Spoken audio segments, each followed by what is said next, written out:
I'm Stella Sabiiti, Stella Mystica Sabiiti from Uganda, right now working at the African Union with the Peace and Security Department, helping to build their capacity in peace support operations, conflict prevention, post-conflict reconstruction, and so on. At the same time, but I mean for many years I've been part of civil society, working for peace in my country, on my continent, and elsewhere in the world.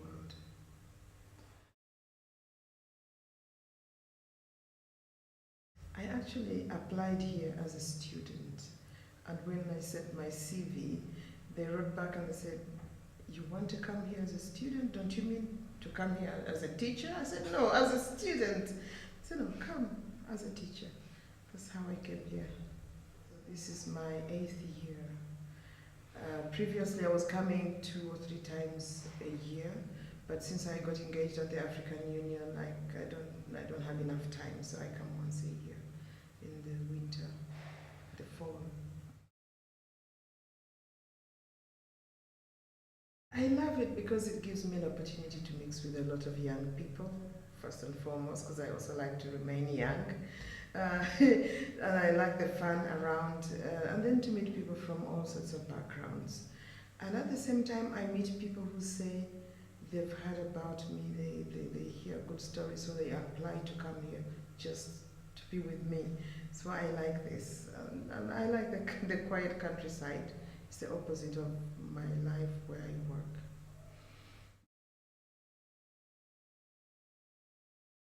For a number of years, I've been teaching negotiation, mediation, and reconciliation. But I always insist on beginning with conflict analysis because it helps situate negotiation, mediation, reconciliation. And I always say that it's not always necessary to go through negotiation when you're trying to resolve a conflict. Sometimes there's another answer you're looking for. For instance, just to sit with a person or to help you to analyze a situation is good enough, or just to be heard. So I always start with conflict analysis in order for parties to know whether they need negotiation, mediation or not. And if they do, how should they go about it? And whom do they need to bring along into that process? And then, of course, reconciliation to cap it all. We all talk about negotiation and everybody recommends it. It sounds like it's easy, it's very difficult. To gather the strength to walk to that table or to go to that tree, to sit down in a circle and negotiate, it's not easy. So one is to prepare parties to feel good about negotiation so that they can walk to that table, walk to that tree. And then, of course, the issue of trust. You shouldn't talk with one hand in front while one hand is hiding a knife behind you, you know. You should put everything on the table.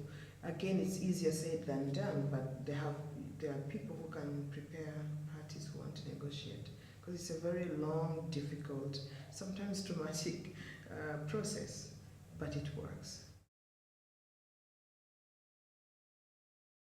As a mediator, you know, you come across so many things, so you need a big stomach.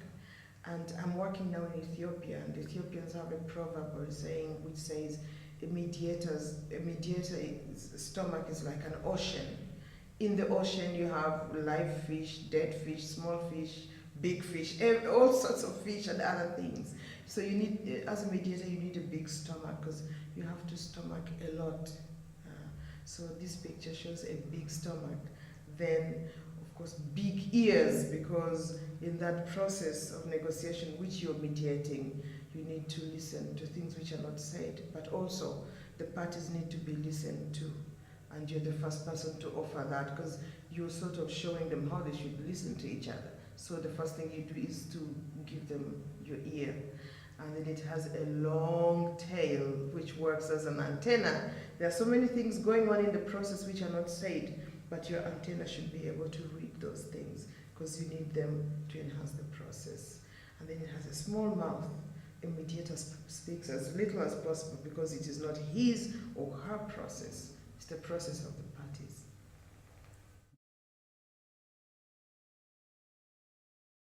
I mentioned William Ury, or Bill Ury. He has a number of books. Some he has authored with other people, others he's authored himself. There is Getting to Yes, Getting Past No, Getting to Peace, and then there's a newer one. I've seen it, but I can't remember the title. And other people who have written with him, especially Getting to Yes, you will see, if you check on the internet, you can get that. There is my friend, Hiskia Sefa. He's an Ethiopian living outside of Ethiopia. He's very wonderful, especially on reconciliation. He's very good. And so many others. I mean, there's a lot of resources. And I'm going to circulate a list for the students. Because this is it's an island. It's a small, I mean, I call it an island, of course it isn't, but it's a very small community, very closely knit in the midst of nowhere, surrounded by beautiful fields and hills and valleys. But they're all, you know, the students are all squashed together. I think there has to be mechanisms to help them deal with the issues that come up. And we have a lot of young people. They need their guidance. They need guidance.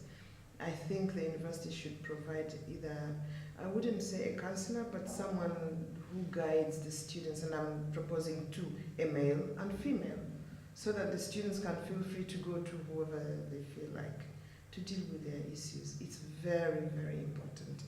I would also like to recommend that maybe they make another building in that open space, or this space behind here or in front, to make a proper lecture room, lecture theatre.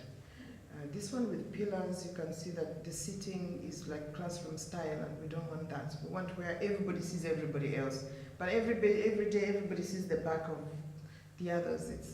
It's not conducive to learning. And of course, we've got a lot of young people and other people who are full of energy. They want to express that energy. They should build a soundproof building here, so they can play their music and shout and dance and move around. Healthy, very healthy.